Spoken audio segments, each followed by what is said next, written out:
Roll out the red carpet and get out your acceptance speech because we have your Backstage Pass to Hollywood. Backstage Pass starts now. In 5, 4, 3, 2, are you ready?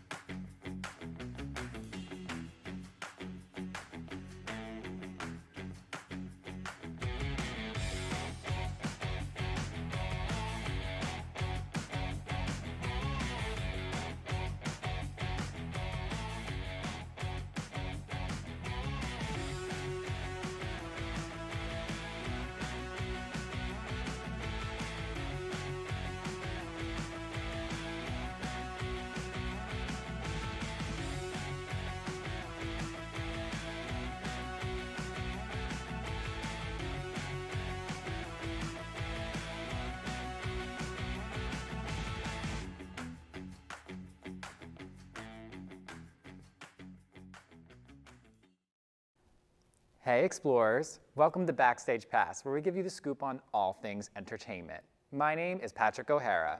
And my name is Lucas Alvin, but you probably already knew that. As summer came to a close, award show season resumed. On September 11th, MTV hosted their Video Music Awards, also known as the VMAs. Hosted by Megan Thee Stallion, the show featured performances by Halsey, Benson Boone, Shawn Mendes, and Camila Cabello. Plus, Latin performances by Karol G, Anita, and Raúl Alejandro.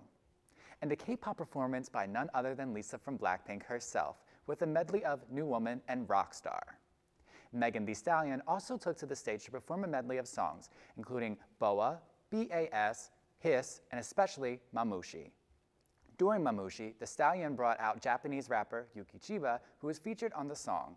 All the way from Japan for the very first time, Yuki, Megan entered on stage. The night also offered performances by Eminem, Glorilla, Lenny Kravitz, LL Cool J, and Sabrina Carpenter. Carpenter took to the stage to perform a melody of her smash hits, Please, Please, Please, Taste, and Espresso. Miss Carpenter knows a thing or two about keeping it classy, but when it comes to dancing with moon men and aliens in space, Carpenter just can't relate, and that's a compliment. Notably, Carpenter also took home the VMA for Song of the Year with Espresso, making it her first VMA award win ever. Chaperone was also met with the same grace as she received her first ever VMA award for Best New Artist. She dedicated the win to all the queer kids in the Midwest, stating that they should, quote, never let anyone tell them that they can't be exactly who they want to be, end quote. Prior to her win, Roan also took to the VMA stage to perform Good Luck Babe in a full night costume for a very medieval themed performance, introduced by Sasha Colby as, quote, your favorite drag queen's favorite artist, end quote. Chapel sets flame to the castle behind her with a flaming crossbow and embraces her inner Joan of Arc while battling for a love that she may never win. It's Katie's world, and we are just lucky to be living in it. The 2024 Video Vanguard Award winner took to the VMA stage to perform a medley of many smash hit songs like Dark Horse, California Girls, I Kissed a Girl, Firework, and so many more. Perry also performed a couple new tracks off her brand new album, 143, including I'm His, He's Mine, which brought out the rapper Doechii to the VMA stage for a very spicy set. To top it all off, when receiving her Video Vanguard Award from her fiancé, Orlando Bloom, Perry opened her acceptance speech with, I did this all on the first day of my period. She also shouted out her daughter, Daisy. Other awards of the night went to SZA for Best R&B, Benson Boone for Best Alternative, Anita for Best Latin, and Tyla for Best Afrobeats. Taylor Swift also took home the most VMA awards of the night, taking home a total of 7 Moon Persons, which is the name of the trophies themselves. This makes Swift the most awarded solo artist in VMA's history, tying Beyoncé for most overall VMA wins ever. Award season also brought forth the 76th Primetime Emmy Awards at the Peacock Theater on September 15th, hosted by father and son duo of Schitt's Creek stars Dan and Eugene Levy. The ceremony graced the TV shows Hacks and Shogun.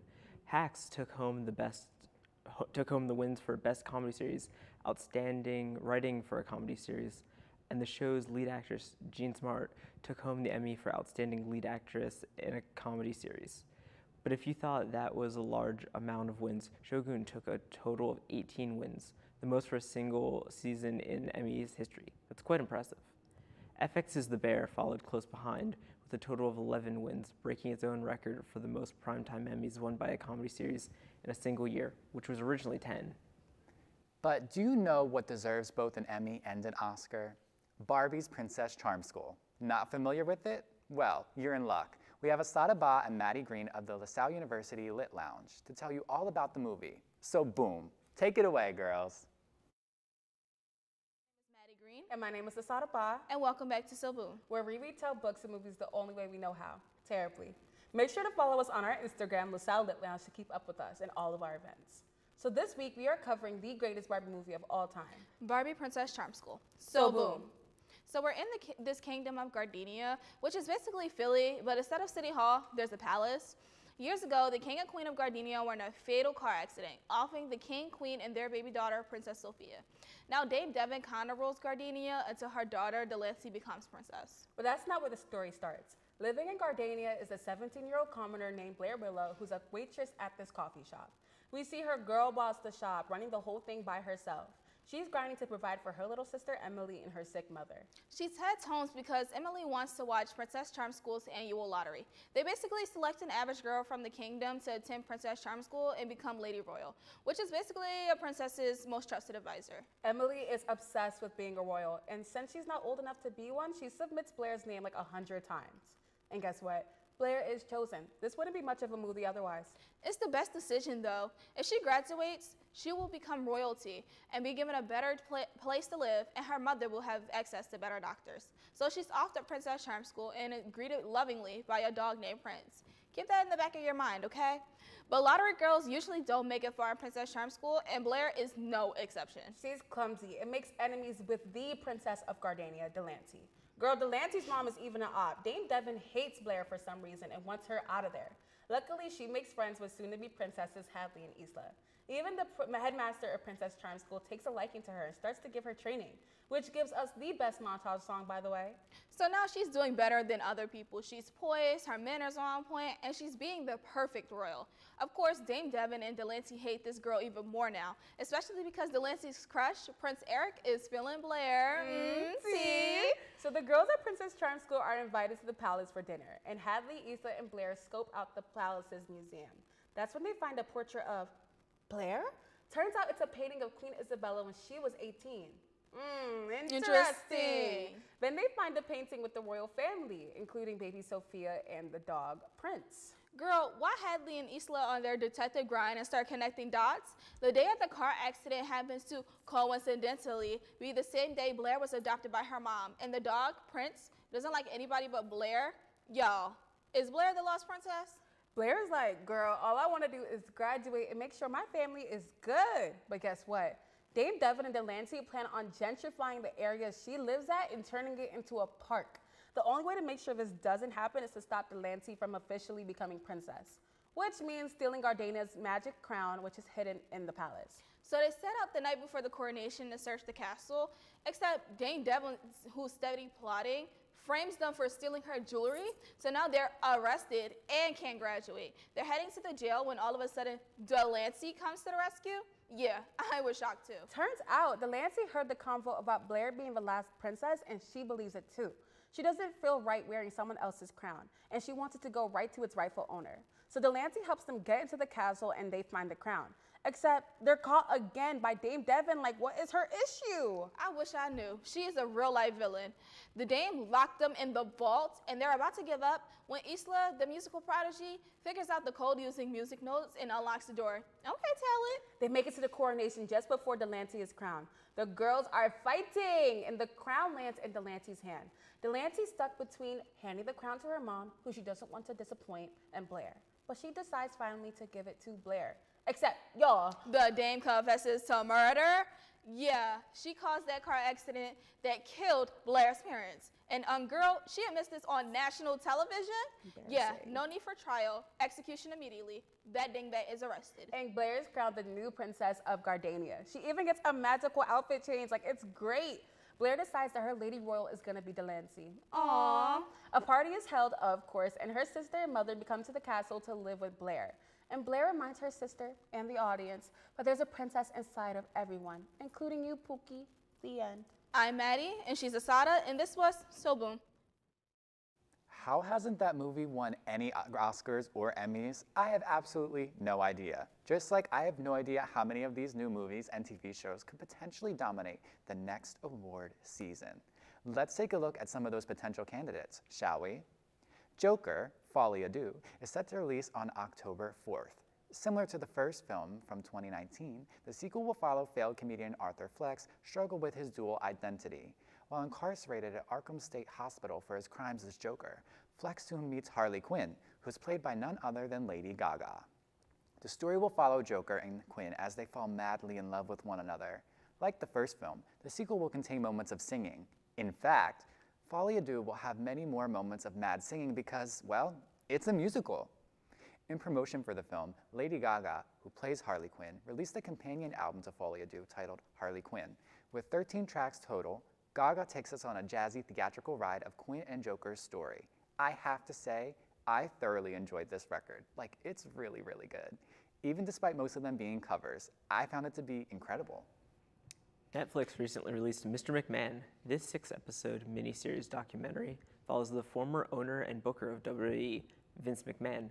The show uses interviews from McMahon and people he has worked with from both the business and wrestling worlds to explore decades of behind-the-scenes drama within the pro wrestling industry. On top of all this, it was also directed by Chris Smith, who is best known for his involvement in the 2020 series Tiger King. As a pro wrestling fan, the show is one I'm totally going to have to check out. HBO's The Last of Us has officially released the first trailer for its upcoming season 2. We have our first looks at Joel, portrayed by Pedro Pascal, and Ellie, portrayed by Bella Ramsey.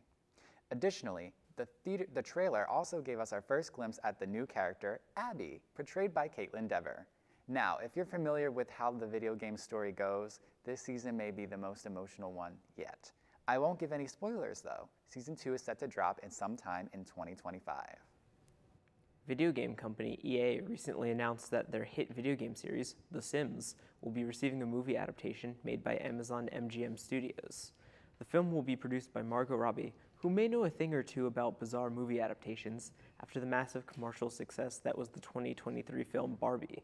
But this is no coincidence, because in an interview with Variety, EA's vice president and general manager of The Sims said, quote, "What we want is to have a truly authentic Sims experience brought to a theatrical release. So what you'll see from us is that we've been wanting to get this right.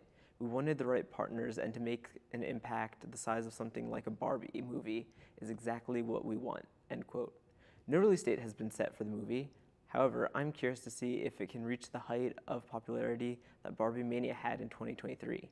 And speaking of curious, I'm curious what our third Backstage Pass host, Kayla McCrae, is looking to watch soon. So take it away, Kayla. Hey Backstage Pass fans, it's your third co-host, Kayla McCrae here. Now, it's official.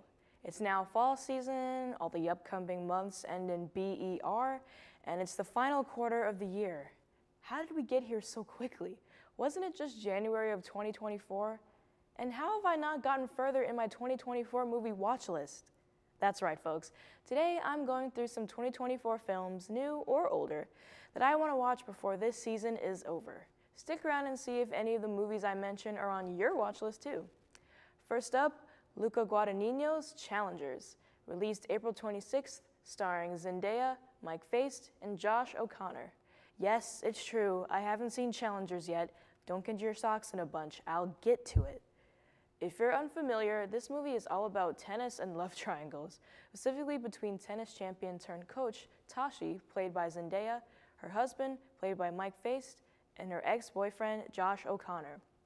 I remember when the trailer first dropped for this movie, and there was a whole ton of buzz about it.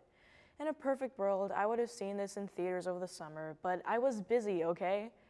Next is A24's I Saw the TV Glow, released on May 17th, directed by Jane Schoenbrunn, starring Bridget Lundy Payne and Justice Smith. Basically, this movie is about two troubled teens who connect over a mysteriously canceled TV show, which also somehow leads to them questioning their entire reality and identities. Now, this is supposed to be a horror movie, but I've heard around the block that you'll only fully understand the true horror of this film if you can relate to the constant struggle of questioning your identity. Otherwise, it's not really that scary, but hey, I'm still willing to give it a chance. Now, the next film I really want to see is Beetlejuice Beetlejuice, the sequel to the 1988 Tim Burton classic, well, Beetlejuice. It just had its theatrical release on September 5th. I've talked about the original film before on the show and how it's one of my favorite movies. So naturally, I'd be inclined to see the story of Lydia Dietz and her daughter Astrid, played by Jenna Ortega, facing off Beetlejuice once again. The cool thing about Beetlejuice is how they got most of the OG cast back together. Winona Ryder, Catherine O'Hara, Michael Keaton, but keyword, most. One of the biggest questions fans had for this movie is why Alec Baldwin and Geena Davis, the two leads of the OG film, didn't return to reprise their roles as ghost couple Barbara and Adam, which I was wondering too, since they were my favorite characters. Director Tim Burton gave somewhat of a vague answer to this question, saying that he wanted to focus more on the mother-daughter dynamics between Lydia, Delia, and Astrid with this film. But my guess is that it probably has something more to do with the fact that they didn't want to use de-aging technology to make them look the same as the first film, along with Alec Baldwin's rust shoot controversy. I've also heard some mixed reviews about the film. Some said it was amazing, and others said it was just nostalgia bait. Part of me knows it probably is, but I'm still legally obligated to give it a chance. Last film I want to see before the fall ends is The Substance, released September 20th, directed by Coralie Farget, starring Demi Moore, Margaret Qualley, and Dennis Quaid. Now this is a real body horror film from what I heard. Moore plays a somewhat washed-up Hollywood celebrity who uses a black market cell-replicating drug in order to make a younger, prettier version of herself, which, of course, is too good to be true, or in this case, to not have horrifying side effects. I heard that this movie is very gory, but I'm willing to push through it for Margaret Qualley's sake. I've realized that I've had quite the fascination with her work throughout the year after seeing her in Drive Away Dolls and Sanctuary. So anything with her, I'm willing to give a shot. Plus, a body horror film that also serves as a satirical social commentary on beauty standards sounds pretty intriguing to me. Now, honestly, I could go on and on about movies I'm trying to watch before fall ends, like Maxine or Inside Out 2 or Blink Twice, which have all been mentioned on our show or on our Instagram. But if I went through the whole list, we might be here a while. Maybe this is a sign to talk less and watch more. And that's why I'll stop talking so that you can get back to watching Lucas and Patrick in the studio. Kayla McCrae, signing off. Thanks, Kayla. Looks like you have a lot of movies you plan to watch. I do too. Unfortunately, I don't have any TV shows that I would want to see, but I'm not really a TV show type of person. Okay, but are you, yes you, not Lucas, more of a music or a TV person? Lucas, Kayla, and I set out to see what the students here at LaSalle University preferred via a game of this or that. Let's check out their responses.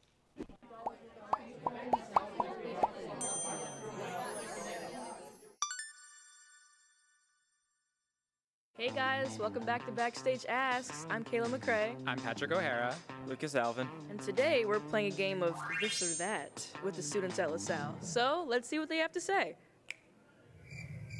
Hi, what's your name? Hi, I'm Sayori. My name is Sandu Zama. My name is Muriel. My name's Savannah Yol. My name's Pat. Hello, I am Sean McCarthy. Alea. My name is Issa. I'm Kashish. And this is my man, Gojo Sasser. He's a little quiet, so he's not going to talk today. Kajaya. Titi. Hi, I'm Maddie. Glad to be back. Hi, I'm Cheyenne. Are we talking to Cheyenne as in Backstage Pass MVP of Backstage Asks? If that's how you classify me, then yes. Jack. I'm Alex. I'm Hannah. Hi, Hannah. Hello. Hey. Hey Gabby, welcome back to Backstage Asks. I'm Will. I'm Nicole. Shayla. I'm Nira. Are you ready for a game of this or that? Yes. Apple or Android? Apple. Android. Apple. Android. Apple. Apple. Android. Apple. Apple. Apple. Well, I have an iPhone, so Apple. Apple. Apple. Apple. Apple. Android. Apple. Android. Apple. Oh, Apple. I want to retake my answer. Android. Apple. Apple. Instagram or Snapchat? Instagram. Instagram. Snapchat. Instagram. Instagram. Instagram. Instagram. Instagram. Instagram. I don't use Snapchat, Instagram. I think he's TikTok. He likes to edit himself a lot. Oh. Instagram. Instagram. Instagram. I use Instagram a lot more, and I only use Snapchat to keep in touch with my sister because we send funny pictures to each other. Instagram. Instagram. Instagram. Don't have neither. Instagram. Instagram. Snapchat. Starbucks or Dunkin'? Starbucks. Starbucks. Starbucks. Dunkin'. We're standing in front of Starbucks, so I'll have Starbucks. I'm gonna go Dunkin'. Dunkin'. Dunkin'. Dunkin'. Dunkin'. He's more of a Founder's Brew guy, though. Dunkin'. Starbucks. Dunkin'. Always. Starbucks refreshers. Dunkin' just for the donuts. I don't drink coffee. Dunkin' Donuts. Starbucks. Dunkin'. Dunkin' all the way. Dunkin'. Dunkin'. Starbucks. Music or TV? Music. Music. Music. Television. Music. TV. Television. Music. Music. Music. This guy is TV. He has his own TV show. Music, for sure. Music. Music. I don't really watch TV. Music. Television. TV. Music. Both, actually. Music. Dang, that's a hard one. I'm gonna say music. I love music. Music. Sabrina Carpenter or Chapel Roan? Chapel Road. I know more Sabrina songs. Neither. I don't know either of them. Sabrina. Sabrina Carpenter. Chapel Roan. Chapel Run. Sabrina Carpenter. Chapel. Gotta be gay. Sabrina. He doesn't like other women. Sabrina. I'm sorry. Sabrina Carpenter. No, it's okay. I'll just die. Can I get a pass? I want to pass. Pass. You're just saying neither. I'll say both. Chapel Road. I know very little about either of them, but Hot to Go has a dance, so Chapel Roan. H-O-T-T-O-G-O. You can take me high to go. Chapel Run. I don't know. I don't listen to neither. I'm not informed in this. I like the name Sabrina Carpenter more, so we'll go with that. I only know who Sabrina Carpenter is, so I'm gonna go with that. Sabrina Carpenter. Sabrina Carpenter. K-pop or J-pop? I don't know what J-pop is. K-pop? Listen to more K-pop. Neither. K-pop. Neither. Being that I don't know what J-pop is, I'm gonna say K-pop. I have no idea. K-pop. J-pop. J-pop. He's Japanese, so naturally he's Gotta be J-pop too. Gotta be J-pop. K-pop. I like new jeans, so K-pop. Both. Yeah, I want to say both for that too. When I was in middle school, I was really invested in the K-pop because there was this girl that I really, really liked and I wanted her to like me back, so we're gonna go K-pop. K-pop. I guess K-pop, because I know it better. J-pop. K-pop. I didn't know there was a J-pop, so we'll go K-pop. I never heard it either, so I like J-pop. J-pop. K-pop. K-pop. Those are some great responses from our fellow Lasallians. So I need to ask you guys a very important question. Backstage Pass or Q&A? Backstage Pass, duh. Backstage Pass, but as a Q&A producer, I'll give it an honorable mention. That's real, but I'm going Backstage Pass. As you should. As I should. Anyways, back to the studio with us. I could argue that Backstage Pass is far superior to Q&A. No bias, though. Love you, Q&A. But to answer the question from earlier regarding whether I'm more of a music or a TV person, I would say I'm more of a music person, but I do love all forms of entertainment, including trends and hot topics. Fans in the video game world have been buzzing about Nintendo's newest game, The Legend of Zelda: Echoes of Wisdom. In this game, you play as Princess Zelda for a change, on her journey across Hyrule to find Link and the King after they fell into a mysterious abyss. On this journey, she uses her Tri-Rod to summon duplicates and objects and to take on monsters and strategically battle across areas. The game is receiving many positive reviews by players for its unique gameplay mechanics, challenging puzzles, and overall refreshing nature as a spin-off in the series. And while on the topic of video game spin-offs, Sega recently released a trailer for Like a Dragon, Pirate Yakuza in Hawaii. Yes, that is seriously the name of it. In this game, famous series character Goro Majima wakes up on a beach after being rescued by a boy and having no memory of who he is. Despite that, it doesn't take too long for Majima to still get into some trouble as he finds himself becoming a modern-day pirate captain who takes on Hawaiian pirates and ex-Yakuza members while searching for a treasure. I'm excited to look more into this game when it releases on February 28th, 2025. Last season, we covered the investigation of Sean P. Diddy Combs after multiple victims came forward claiming that he had sex trafficked and drugged them. When we left off, his home was under investigation. Well, after many months of silence, we finally have clarity on the entire situation. According to ABC News, investigators allege that over the span of years, Combs would ply victims with narcotics and even resort to violence and intimidation during day-long sessions of intercourse. Combs was taken into custody and confined with special protection at Brooklyn's Metropolitan Detention Center. Allegedly, Combs did not act alone with his crimes. Instead, he allegedly hired staff to ensure that male and female prostitutes were present at all his parties, events, and etc., which were referred to as freak-offs. The staff was also, allegedly, responsible for ensuring that the hotel rooms at these events were fully stocked with baby oil, lubricant, and other supplies. Combs' lawyer claimed that the bottles of baby oil found on site were present because, quote, he buys them in bulk from Costco, end quote. Costco later replied to this statement stating that, quote, none of the company's United States locations carry baby oil, end quote. But it doesn't stop there. Another lawsuit has been filed against Combs by a Jane Doe who claims he sexually assaulted her and impregnated her, leading to a miscarriage, over a 4-year-long period. The Jane Doe also alleges that when she would try to avoid him, he would send cars for people to get her. She alleges she felt as though she had no choice in the matter. The Jane Doe also alleges that Combs was physically and verbally abusive towards her and even used spiked beverages to take advantage of her while blacked out. Combs is currently awaiting trial. In lighter news, on September 26th, Batman became the first ever superhero to receive a star on the Hollywood Walk of Fame. The ceremony took place in front of the Guinness World Records Museum on Hollywood Boulevard, with a man dressed as Batman by the star. In attendance was Jim Lee, the president of DC Comics, as well as Burt Ward, who played Batman's sidekick Robin in the famous 1960s Batman show. As a huge Batman fan, it's great to see the character receive recognition and be honored with a Hollywood star. Well, I think our show ends here for today. But don't worry, there's a special place you can keep up and connect with us. Social media. Get out your phone and follow us on these various social media platforms seen on your screen.